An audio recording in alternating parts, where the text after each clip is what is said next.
Hey guys, this is Satya. Welcome back to Truth of Self. Guys, आज की video होने वाली है वर्स 10 से लेके वर्स 19 तक ऑफ साधना पाद। इस वीडियो में मैं एक्सप्लेन करने वाली हूँ। मैं एक चीज़ ध्यान रखें कि नोट्स या डिटेल्स अगर डिटेल में मैंने स्क्रीन पे डाल दिया है, आप वीडियो को पॉज करके चाहे तो स्क्रीनशॉट ले सकते हैं या लिख लें, ठीक है। ओके, अब इस वीडियो को स्टार्ट करने से पहले मैं कुछ चीज़ों पे, कुछ कॉन्सेप्ट्स पे, सनातन धर्म के कॉन्सेप्ट्स पे रिफ्लेक्शन देना चाहती हूँ। अच्छा, लाइट देना चाहती हूँ, रिफ्लेक्ट करना चाहती हूँ। पहला, ऐसा सनातन धर्म में माना जाता है कि इंसान या हम जो भी काम करते हैं वो पाप या पुण्य में बनता है। अगर हम कुछ अच्छा करें तो वो पुण्य हो गया, अगर हम कुछ बुरा करें तो वो पाप हो गया, ठीक है। ओके, और जो भी हम कर्म करते हैं, जो भी काम करते हैं, ठीक है, वो सारे जो काम है वो जाके, या इम्प्रेशंस हैं, वो सब जाके एक जगह पे स्टोर होता है, जिसे हमने सनातन धर्म में कहा है कर्मशय, स्टोर हाउस ऑफ कर्मा बोल सकते हो, ठीक है। चलो मान लो हम रवि का एग्जांपल लेते हैं। रवि एक इंसान था, ठीक है। अब वो अपने मन के कंट्रोल में था, मेंटल एफिक्लेशंस के यानी मेंटल क्लेशेस के कंट्रोल में था। वो सारे डिसीजन अपने मन के प्रभाव में आके लेता था, ठीक है। सारे जो डिसीजन होते हैं, उन डिसीजन को लेने की वजह से उसने, उस डिसीजन ने एक प्रोडक्ट को जन्म दिया। वो प्रोडक्ट है उसका कर्म, और वो कर्म जाके उसके कर्मशैल्य में, कर्मशय में क्या हो गया, इकट्ठा हो गया, राइट, जमा हो गया। अब जब रवि मरा, ठीक है, सारा जीवन उसको मेंटल एफिक्लेशंस, मेंटल जो फ्लक्चुएशन, उन सभी ने परेशान किया। अब जब वो मरा, अब वहाँ उसे मुक्ति नहीं मिलेगी। उसका जो कर्म शैल्य में इकट्ठा किया गया कर्म है, वो जाके जो है नया जीवन को मैनिफेस्ट करेगा, ठीक है, नया जीवन को जन्म देगा। हम जैसे जैसे वर्सेस में आगे पढ़ेंगे ना, आपको पता चलेगा कि जो भी आप कर्म करते हैं वो आपके नए जन्म या रीबर्थ के रूप में, उस जन्म में आप कितने साल जियोगे, क्या एक्सपीरियंस करोगे, उन सब के फॉर्म में मैनिफेस्ट होता है, ठीक है। सुनने में बहुत इंटरेस्टिंग है एक्चुअली, ठीक है। हम आगे बढ़ेंगे उसके बाद उसके बारे में वर्सेस में। तो यहाँ से दो कॉन्सेप्ट्स आए, एक तो पाप पुण्य का कि आप अच्छा हाँ, यहाँ पे जो बेसिकली पाप और पुण्य ये भी कर्म ही है, आपके कर्म ही है।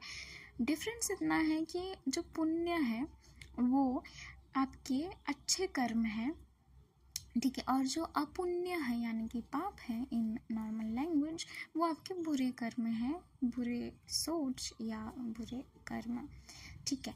वो भी जाके आपके कर्म शैली में ऐड होंगे ऑब्वियसली, क्योंकि एट द एंड वो कर्म ही है। उस कर्म के बेसिस में आपको लाइफ आप कौन से योनि में जन्म लेंगे, यानी कौन से स्पीशीज़ में जन्म लेंगे, क्या आप कीड़े बनेंगे, क्या आप कॉकरोच बनेंगे, या आप हाथी बनेंगे, सब कुछ डिसाइड होने वाला है। आपका जीवन कैसा होने वाला है, आपके जीवन में सुख होने वाला है, दुख होने वाला है, क्या क्या उतार चढ़ाव आने वाले हैं, ये सब तय होता है, ठीक है। सो यहाँ से दो कॉन्सेप्ट हमने क्लियर कर ली, एक तो रीबर्थ का, दूसरा पाप एंड पुण्य का, ठीक है। तीसरा जो बहुत ही मुझे इंटरेस्टिंग लगा, इस गुण की बात की गई है, ठीक है, आगे के वर्सेस में। तो लेट मी क्लियर कि गुण क्या होते हैं। तीन तरह के गुण माने जाते हैं। 3 तरह के गुणों से सारा कुछ मैनिफेस्ट हुआ है। रजस, सत्व, रजस, तमस, या तमस, रजस, सत्व, या रजस, तमस, सत्व, जैसे भी आप बोलना चाहिए, इट्स अप टू यू। सत्व, रजस, तमस, ये 3 गुणों से हर कुछ मैनिफेस्ट हुआ है। ये 3 गुण सांख्य और भगवद गीता से हमें पता चलता है। सांख्य जो दर्शन है, सांख्य फिलॉसफी, वहाँ से हमें पता चलता है कि जो माँ है प्रकृति, उनका अनमैनिफेस्टेड फॉर्म, एनर्जी या मैटर, कुछ भी बोल लो, प्रकृति का अनमैनिफेस्टेड फॉर्म जो है वो स्वयं प्रकृति है, ठीक है। लेकिन उनको जो मैनिफेस्टेशन, उनकी जो देखो, जो भी हम यहाँ देखते हैं, जो भी दृष्टिगोचर है, या फिर आपके मन की थॉट्स, आपके मन के विचार सेम है, आपके मन में बज रहा कोई भी गाना, ध्वनि, सारा कुछ प्रकृति ही है। जो भी देखते हैं, आप नहीं देखते हैं, सुनते हैं, जो भी, ठीक है, वो प्रकृति मैनिफेस्ट हुई 3 गुणों से, 3 गुणों में, ठीक है, सत्व, रजस और तमस। सत्व जो है, इनके बारे में डिटेल में हम बात करेंगे। डिटेल में क्या, इनके बारे में बताया है महर्षि पतंजलि ने, पर ठीक है, मैंने क्योंकि पढ़ रखा है तो मैं आपको बता ही देती हूँ। तो जो सत्व है वो रिप्रेजेंट करता है purity, light, harmony, balance, knowledge and clarity को। इसीलिए आप देखो ना कि जब भी लोग बोलते हैं कि अगर आपको अपना मन कॉन्शियसनेस पे लगाना है, ठीक है, आपको सात्विक बनना पड़ेगा। क्यों? क्योंकि वो आपको क्लियरिटी देता है। आज आपका मन क्लियर होगा, साफ होगा, बैलेंस्ड होगा, तब ही तो जाके आप सच को देख पाओगे, है ना। जैसे अगर आपकी दृष्टि, अगर आप अच्छे से देख सकते हैं, तो आप अच्छे से देख सकते हैं कि डोरेमोन ने ब्लू कलर का शर्ट पहना है कि नहीं पहना है। लेकिन अगर आपका विजन धुंधला है, यानी लेट्स सपोज आपको चश्मा लग गया और आपने चश्मा पहन के देख लिया कि आप जा रहे हो देखने के लिए कि डोरेमोन ने कौन सा ड्रेस पहना है। ऐसा नहीं है कि राजसिक धर्म, मतलब ठीक है, ये बात मैं बाद में बताती हूँ कि डोरेमोन ने कौन सा पहना है और मैं जाके चश्मा छीन ली हिसाब से, ठीक है, तो क्या आप देख पाओगे? आंसर है नहीं नहीं नहीं नहीं नहीं नहीं, आंसर नहीं आएगा, ठीक है। तो आपको क्लियरिटी चाहिए, बिकॉज राजसिक जो क्या बोलते हैं, राजसिक जो गुण है, वो रिप्रेजेंट करता है activity, energy, desire, ambitious and momentum को, ठीक है। और जो तामसिक है ना, वो रिप्रेजेंट करता है inertia, darkness, ignorance, delusion, happiness and inactivity को, ठीक है। तो इसीलिए इन दोनों से बेटर है सात्विक। इसीलिए लोग कहते हैं कि आपको अपना मन शांत करने के लिए आपका मन सात्विक करना पड़ेगा, ठीक है। साहब से समझा पा रही हूँ, डोंट टेक इट सीरियसली, आप सब कुछ लाइटली लेना है, लाइटली, ओके। अच्छा, यहाँ पे एक चीज़ मैं बता दूँ कि जब मैं ये कर रही थी ना, तो मुझे पता चला कि रिसर्च कर रही थी, तो मुझे पता चला कि जो प्रकृति है, अनमैनिफेस्टेड फॉर्म ऑफ एनर्जी या मैटर, वो इन 3 गुणों के माध्यम से मैनिफेस्ट हुई, ठीक है। इसके बारे में तो और जानेंगे, मतलब अब तो, पर अभी पहले फोकस, बहक मत जाओ इतने इसमें। अच्छा, मैं खुद को बोल रही थी तो इट्स ओके। हाँ, तो मैं क्या कह रही थी कि जो प्रकृति है वो इन 3 गुणों के माध्यम से मैनिफेस्ट हुई, सत्व, रजस, तमस। कोई भी प्योरली सात्विक, राजसिक, तामसिक नहीं होता है, वो सारे मिश्रण होते हैं। अब आप कह सकते हो कि गलत सत्या, ये तो कहते हैं कि मांस तामसिक होता है और ज़्यादा तेल मसाला वाला राजसिक भोजन। बात तो सही है, पर अब यहाँ पे एक बात तो भूल ही जा रहे हैं माय प्यारे ऑडियंस, इज दैट कि हर कुछ इन 3 गुणों के मिश्रण से बना है। तो जैसे कि मैं बताऊं कि अगर मैं चाय बना रही हूँ, ठीक है, या फिर अगर लेट्स सपोज मैं एक क्लियर ग्लास ऑफ वाटर में पहले येलो डालती हूँ तो वो बन जाएगा येलो कलर का पानी, फिर पिंक डालती हूँ नहीं, फिर ब्राउन डालती हूँ तो वो बन जाएगा ब्राउन कलर का पानी, फिर मैं जब काला डालती हूँ तो वो काले कलर का पानी बन जाएगा, है ना। तो एट द एंड आपको सोल्यूशन क्या मिला? काला, पर है तो उसमें येलो, है तो उसमें ब्राउन भी, पर आपको दिख काला रहा है।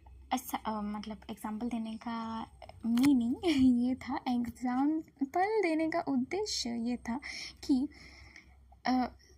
हर कुछ जो है प्रकृति जिस मैनिफेस्ट हुई है 3 गुणों से, सत्व रजस तमस, सब में है, पर डिपेंड करता है कि किसी में ज़्यादा है, किसी में कम है, किसी में तमस ज़्यादा हो सकता है इसलिए हम उसको तामसिक बोलते हैं, किसी में रजस ज़्यादा होता है सात्विक और तामसिक से इसलिए हम उसको राजसिक बोलते हैं, किसी में सात्विक गुण ज़्यादा होता है इसलिए हम उसको सात्विक बोलते हैं। मैं आपको नहीं बोल रही, अगर मैं आपको बोल रही हूँ कि सात्विक बन जाओ और कोई भी बोले सात्विक बन जाओ, आप हमेशा सात्विक नहीं रहने वाले। आपके अंदर राजसिक, तामसिक, सात्विक तीनों गुणों का होना आवश्यक है बैलेंस में, ठीक है। साथ बैलेंस में हम balance, you should be balance, ठीक है। ओके, तो बहुत बक लिया, अब हम स्टार्ट करते हैं हमारा वीडियो। ये तो तब से नोट ही चल रहा था, कोई बात नहीं। मैं कुछ ज़्यादा एक्साइटेड हो रहा है शायद कि इतना अच्छा चीज़ जानने को मिला तो कौन ना भला एक्साइट हो, है ना। वर्स 10।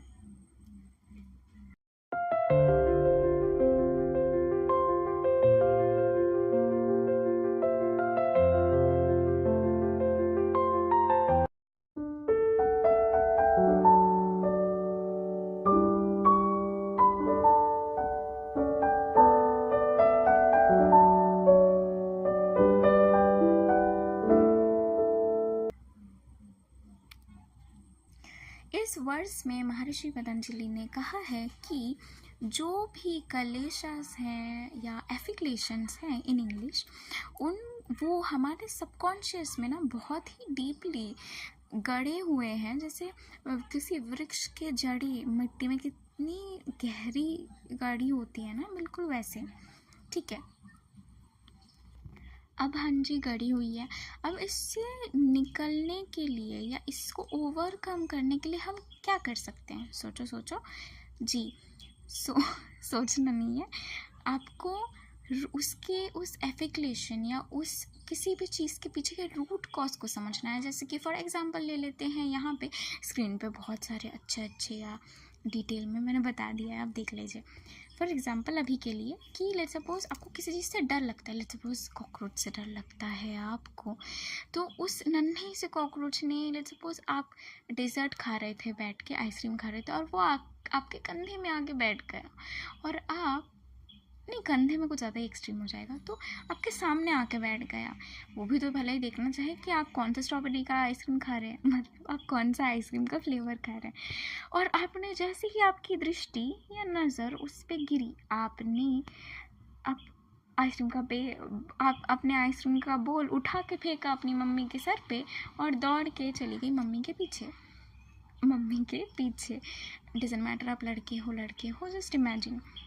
अब जब ये पूरा सिचुएशन हो चुका है, कॉकरोच भी चला जा चुका है, आपको शांत होके उसी कप को लेके बैठना है, वो आइसक्रीम का कप, और आप ये सोचें कि अभी क्या हुआ, रिफ्लेक्ट करें कि आपने क्या किया। आपने अपने आइसक्रीम का बाउल उड़ा के अपनी मम्मी के सर पे फेंक दी? नहीं, ये नहीं सोचना है। ये सोचना है कि आपने ऐसा किया क्यों, क्या आपको डर लग गया? डर ये भी कलेश के अंदर ही आता है, आपको अगर पता हो तो। 5 कलेश में से 5वां कलेश अभिनिवेश, ठीक है। डर, अब उस पर रिफ्लेक्ट कीजिए आप कि क्यों हुआ उस पर गहरा चिंतन कीजिए। सिर्फ चिंतन करके, एक बार चिंतन करके छोड़ नहीं देना है, नेक्स्ट टाइम उसको अप्लाई भी करना है। ये नेक्स्ट टाइम अगर कॉकरोच आए, अपने आप को शांत रखें, कोशिश करें शांत रखने की। एक दो बार में नहीं होने वाला, पर बहुत बार अभ्यास करने के बाद आप ये स्टेट अचीव ज़रूर कर लेंगे। और अभ्यास करने के बाद आपको उससे डर भी नहीं लगेगा, उल्टा तो आपको प्यार हो जाएगा उससे। समझ रहे हैं ना? सो जिन लोगों को कॉकरोच से नफ़रत है, प्लीज़ आप ये ट्राई करके देखें। अगर आपको नफ़रत है, आप इस बात पे विचार करें कि आप और वो कॉकरोच दोनों तो सेम ही है। वो दोनों ही, आप दोनों ही उसी प्रकृति से बने हैं। ज़्यादा डिटेल में नहीं जाते क्योंकि हम पतंजलि योग सूत्र पढ़ रहे हैं, तो उस पर फोकस करते हैं। ठीक है, तो आई होप सो आपको एग्जाम्पल समझ आया होगा। और यहाँ से हमने क्या देखा कि आपने किया इंट्रोस्पेक्ट एंड अपने माइंड को क्लियर किया, और क्या किया, सेल्फ अवेयर। आपको सेल्फ अवेयरनेस भी रखनी है कि पता चला कि आप सेल्फ अवेयरनेस ही नहीं रखा, कॉकरोच आया, फिर किसी के मुंह पे आप चाउमीन गिरा दे रहे हो है ना, किसी कुछ भी हो सकता है। अभी एग्जांपल नहीं आ रहा, तो बस अभी के लिए इतना ही। Next verse 11।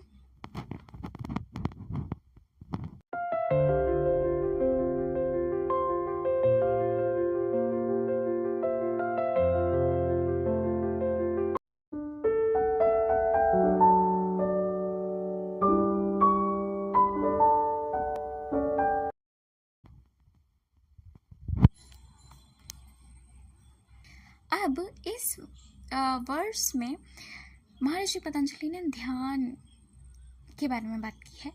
अच्छा, मेरे को बताओ कि लोग इतना क्यों कहते हैं कि मेडिटेशन करो, मेडिटेशन करो, मेडिटेशन करो? क्योंकि मेडिटेशन करने से आपके मन के एफिक्लेशंस या कलेशास शांत हो जाते हैं। ठीक है, सारे विचार, इमोशंस जो कि एफिक्लेशंस ने क्रिएट किए हैं वो शांत हो जाते हैं। ठीक है, पर यहाँ पे जो लोग मेडिटेशन करते हैं उनमें से अगर किसी ने किया हो, तो जब आप स्टार्ट करते हो तो आपको लगता है कि बंद तो छोड़ो, ये तो आए जा रहे ख़त्म ही नहीं हो रहे, है ना। It's okay, it's a part of a process. शायद इंग्लिश ठीक बोली है, आप संभाल लो, खुद करेक्ट कर लेना। ठीक है, अब ध्यान, यहाँ पे उन्होंने ये कहा है कि ध्यान, जब आप ध्यान करें आप प्योर कॉन्शियसनेस पे या फिर किसी डिवाइन कॉन्शियसनेस पे, यानी कि कोई भी आप अपने इष्ट के पे ध्यान कर सकते हैं। ठीक है, इष्ट यानी कि जो आपको सबसे ज़्यादा अच्छा लगता हो, वो आप खुद भी हो सकते हैं क्योंकि आपके अंदर भी ईश्वर है। पर खुद के वास्तविक स्वयं पे ध्यान दीजिए, ना कि अपने अविद्या वाले स्वयं पे। ठीक है, आगे ज़्यादा डीप नहीं जाते। हाँ, तो इधर से कंक्लूजन क्या निकला, आप ध्यान करें प्योर कॉन्शियसनेस पे। वर्स 12।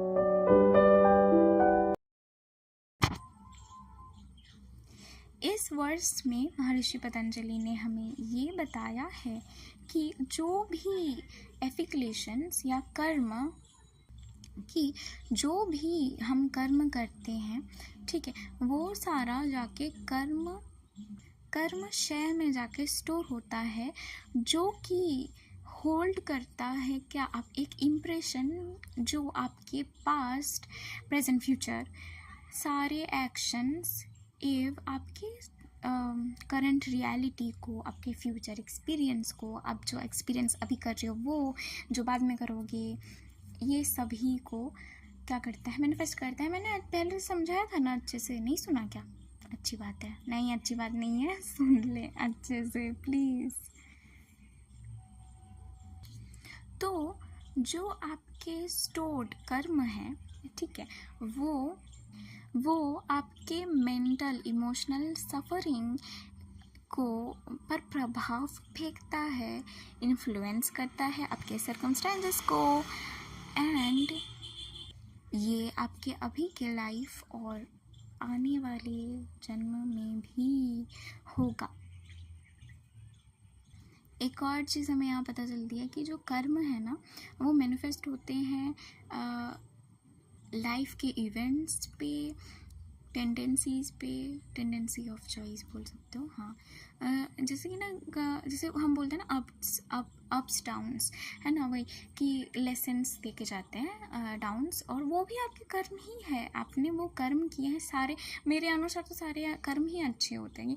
वो डाउन्स जो भी ईश्वर ने आपको दिखाए हैं वो भी आपको कुछ सीख दे के गए हैं, ठीक है। तो हाँ, आपको हर कुछ के लिए थैंकफुल होना चाहिए ईश्वर के प्रति। इससे आपका मन जो है वो अच्छा बनेगा। ठीक है, ओके ओके, मैं ज़्यादा बात नहीं कर रही। वर्स 13।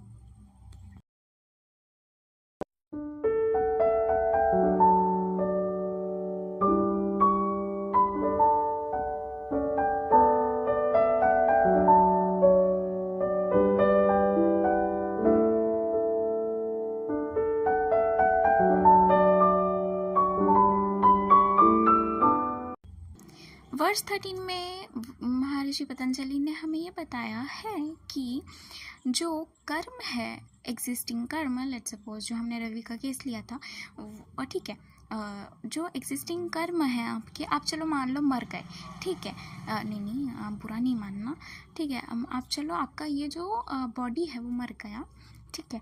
अब वो जो कर्म आपने इस जन्म में किया है वो जाके क्या होगा, स्टोर होगा कर्मशैल्य में, कर्मशय में।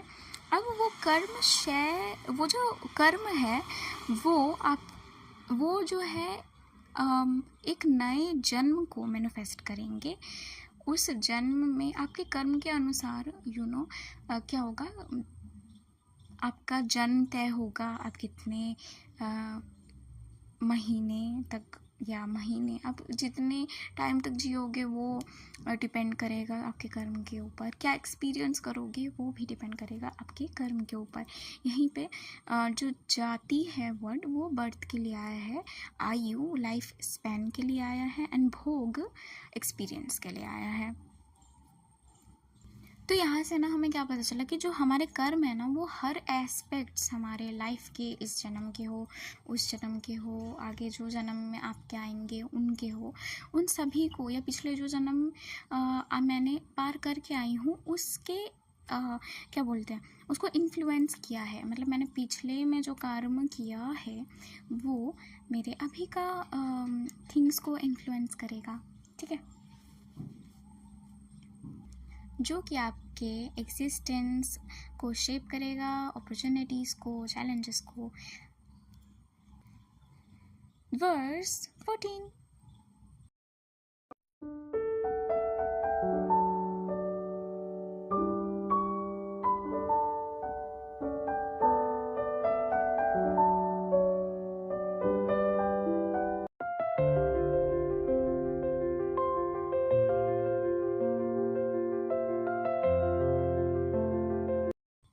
वर्स 14 में वो पुण्य और अपुण्य वाला कॉन्सेप्ट आएगा, तो याद हो, आई होप से आपको।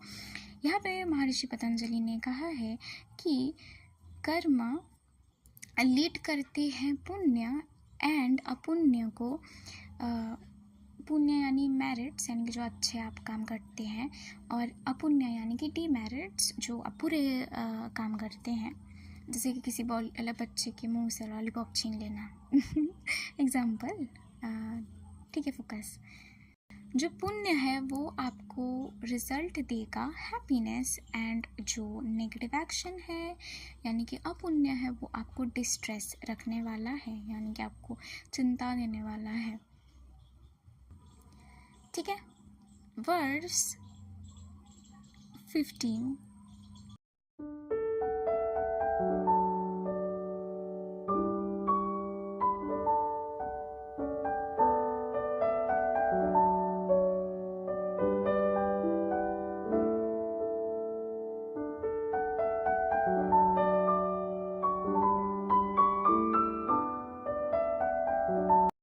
वर्स 15 में महर्षि पतंजलि ने कहा है कि जिस व्यक्ति के पास विवेक है, संसार की एक्सपीरियंसेस,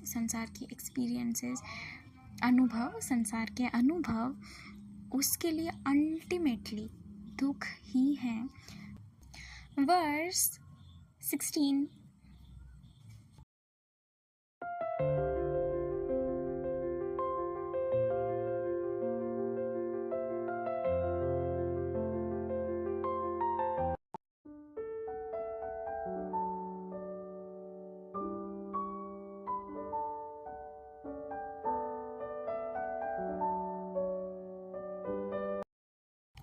इस वर्ष पे महर्षि पतंजलि ने हमें ये कहा है कि भले ही हम पास्ट के या प्रेजेंट के सफरिंग्स को या एक्सपीरियंस को चेंज नहीं कर सकते, पर हम ये मेक श्योर कर सकते हैं कि फ्यूचर में हमें ऐसे चीज़ें एक्सपीरियंस ना हो, ज़्यादा सफ़रिंग ना हो।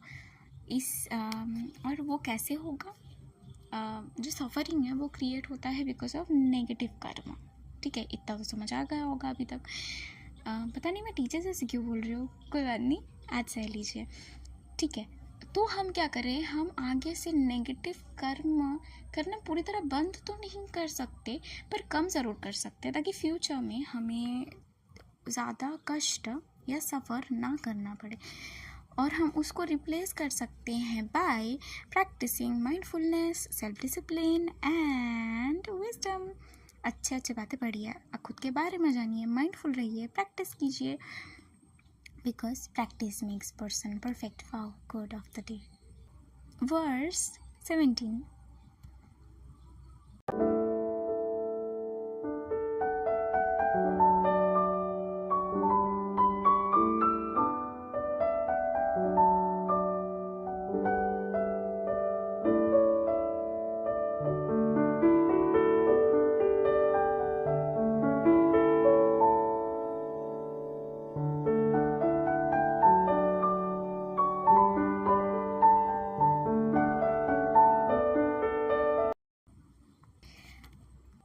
वर्स 17 में ना महर्षि हमारा पुराना थोड़ा सा मेमोरी काम आने वाला है। इस दैट आपको याद है 5 जो क्लेश मैंने आपको पढ़ाए थे, अविद्या, अस्मिता, राग, द्वेष, अभिनिवेश। अस्मिता क्या था? अस्मिता जब आप अपने ट्रू सेल्फ को फॉल्स सेल्फ से मिसगाइड कर देते हो, यानी मिसमैच कर देते हो या कंफ्यूज कर देते हो, भूल जाते हो कि आप कौन हो और क्या बन जाते हो। ठीक है, तो यही इस वर्ष में वही कहा गया है कि जब दृष्टा यानी कि ऑब्जर्वर या ट्रू सेल्फ खुद को गलती से दृश्य समझ ले, यानी कि मटेरियल वर्ल्ड या जो कुछ भी वो देखता है, तब कंफ्यूजन क्रिएट होती है, लीड्स टू अटैचमेंट, राग, अवर्जन्स, द्वेष, फॉल्स सेंस ऑफ सेल्फ, अस्मिता। तो हम क्या कर सकते हैं, हमने क्या देखा था कि अविद्या और ये सबसे बचने का एक रास्ता है, बचने का यानी कि इन सब को खुद के कंट्रोल में करने का एक ही रास्ता है, is to be self aware. ठीक है, और अपने ट्रू सेल्फ को एक्सटर्नल जो भी चीज़ें हैं उनसे दूर रखना कैसे करेंगे, कि आपको हमेशा खुद को याद दिलाना है कि तुम सच में कौन हो। ठीक है, वर्स 18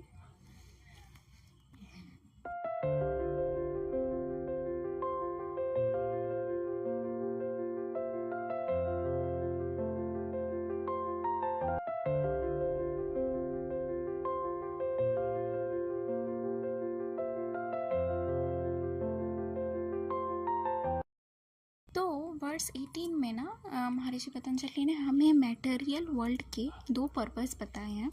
पहला तो है भोग यानी कि एक्सपीरियंस।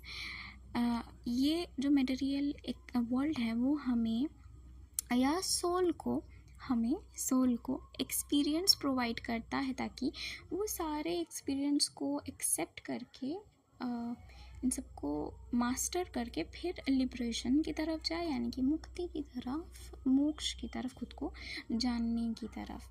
ठीक है, अगर आपका मन पिज़्ज़ा के लालच पे अटका होगा और मैं आपको बोलूँगी कि आपको मैं मोक्ष दे रही हूँ, तो आप पिज़्ज़ा जो मांगोगे, पिज़्ज़ा या मोक्ष? ऑब्वियसली पिज़्ज़ा आप मांगोगे। ठीक है, तो पहले आपको सारे एक्सपीरियंसेस का अनुभव करा देते हैं ये मटेरियल वर्ल्ड। ठीक है, फिर आपको मोक्ष की तरफ ले जाते हैं, जो है हमारा दूसरा पॉइंट, अपवर्ग, जो हमें ये हमारे लिए एक अपॉर्चुनिटी भी क्रिएट करता है, liberation and detach and self realisation का, मोक्ष। सो ये रहा हमारा वर्स 18। नाउ हमारा फाइनल वर्स 19 आज के वीडियो के लिए है verse 19।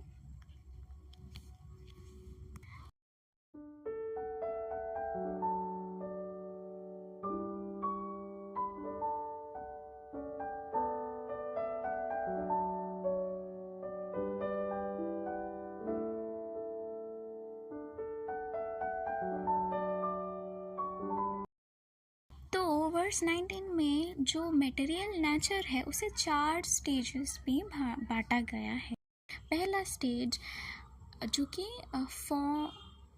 Distinct form like physical object, जैसे कि बॉटल जो आप पकड़ सकते हैं। दूसरा, subtle form that are not yet, for example subtle forms that are not yet differentiated, for example energy।